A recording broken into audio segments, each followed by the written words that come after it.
নমস্কার বন্ধুরা, চলে এসেছি নতুন একটি ভিডিও নিয়ে। আজকে আমি বানিয়ে নেব পান্তুয়া। চলুন রেসিপিটি দেখে নেওয়া যাক।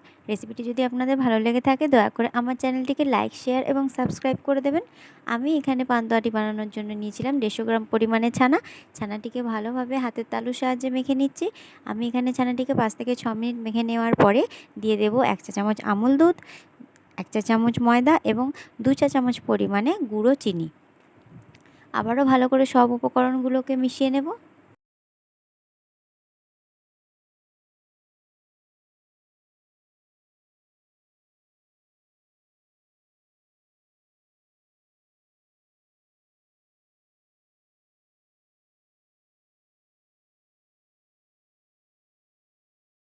ছানাটি আমার এখানে ভালোভাবে মাখা হয়ে গেছে। এইবারে আমি বানিয়ে নেব চিনির শিরাটি। তার জন্য আমি নিয়ে নিচ্ছি হাফ বাটি পরিমাণে চিনি এবং জল ব্যবহার করব ঠিক তার ডবল, অর্থাৎ যতটা চিনি ব্যবহার করব তার ডবল জলের পরিমাণটা রাখব। গ্যাসের মধ্যে একটা বাটি বসিয়ে দিয়েছি, তার মধ্যে আমি চিনি আর জলটি দিয়ে দিলাম। 5 মিনিট জলটি ফোটার পরে আমি দিয়ে দেবো একটি ছোটো এলাচ,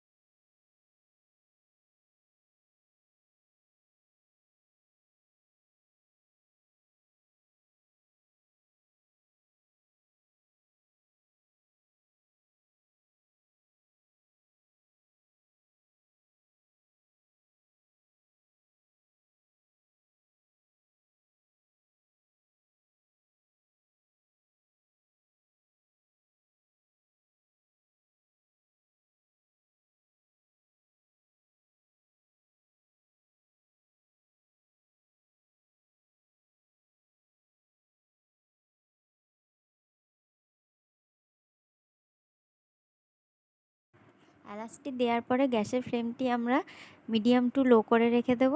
একদম হাই করার কোনো দরকার নেই। আবারও 5 মিনিট মতো ফুটিয়ে নেব। তারপরে আমি এখানে ব্যবহার করে নিয়েছি 3 টেবিল চামচ পরিমাণে দুধ। দুধটি রুম টেম্পারেচারে থাকলেই হবে। দুধটি দেওয়ার কারণে চিনির মধ্যে যে ময়লাগুলো থাকে সেগুলো উপরে উঠে আসে, তাই জন্যে আমি এখানে দুধটা ব্যবহার করে নিয়েছি। দেখুন আমি যেভাবে ফেনাগুলোকে ফেলে দিচ্ছি, আপনারাও ঠিক সেভাবেই ফেনাগুলোকে ফেলে দেবেন।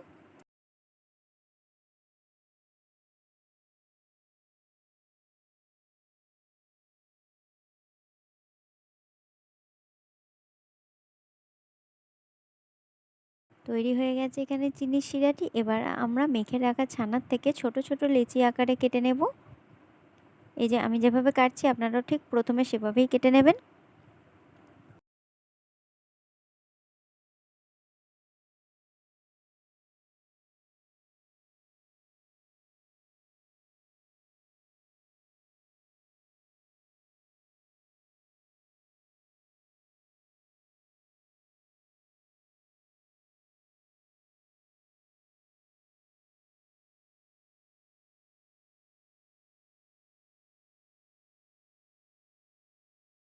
আমার সব লেচিগুলো এখানে কাটা হয়ে গেছে, আপনারাও ঠিক এভাবেই কেটে নেবেন। তারপরে একটি লেচি হাতের তালুর মধ্যে নিয়ে অপর একটি হাতের সাহায্যে হালকা চাপ দিয়ে গোল আকারে গড়ে নিতে হবে। বেশি চাপ দিলে হবে না, হালকা চাপ দিয়েই আমাকে আকারগুলো দিয়ে নিতে হবে।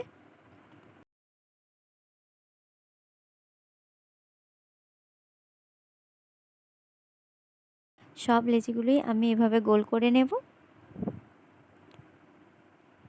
আমি যেভাবে দেখাচ্ছি ঠিক সেভাবেই আপনারা করে নেবেন, তাহলেই দেখবেন মিষ্টিগুলো কিন্তু ফেটে যাবে না। আমার সবগুলো করা হয়ে গেছে। এবারে আমি ভেজে নেব। তার জন্য গ্যাসে বসিয়ে দিলাম একটা কড়াই, তার মধ্যে দিয়ে দেব পরিমাণ মতো সাদা তেল আর ব্যবহার করে নেব সামান্য একটু ঘি। ঘিটা আপনারা চাইলে নাও ব্যবহার করতে পারেন। তেলটা কিন্তু বেশি গরম হওয়া চলবে না, হালকা গরম হলেই মিষ্টিগুলোকে তেলের মধ্যে ছেড়ে দিতে হবে।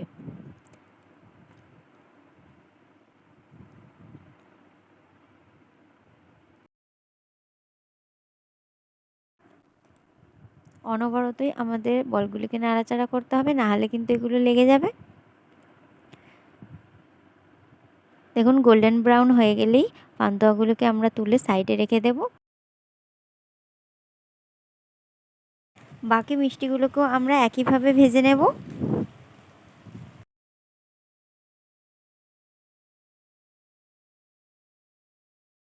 ভেজে রাখা মিষ্টিগুলো চিনির শিরার মধ্যে দিয়ে দেব।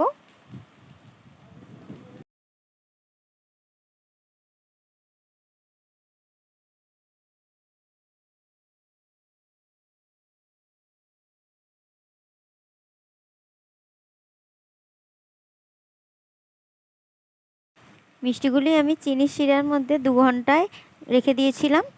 2 ঘন্টা পরে দেখুন আমি এখানে সার্ভ করে নিচ্ছি। কত সুন্দর দেখতে হয়েছে, কতটা ফুলে উঠেছে, আর ভিতরে মিষ্টির রসটাও ভালোভাবে ঢুকে গেছে আর খুব নরমও হয়েছে। রেসিপিটি আপনাদের ভালো লেগে থাকলে অবশ্যই আপনারা বাড়িতে একবার ট্রাই করে দেখবেন।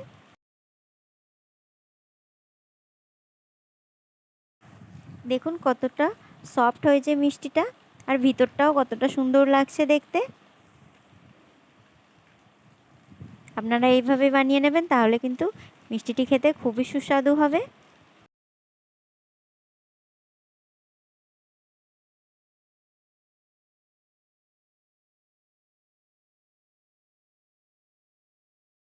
সম্পূর্ণ ভিডিওটি দেখার জন্য আপনাদের ধন্যবাদ। টাটা বন্ধুরা, আবারও দেখা হবে পরবর্তী ভিডিওতে।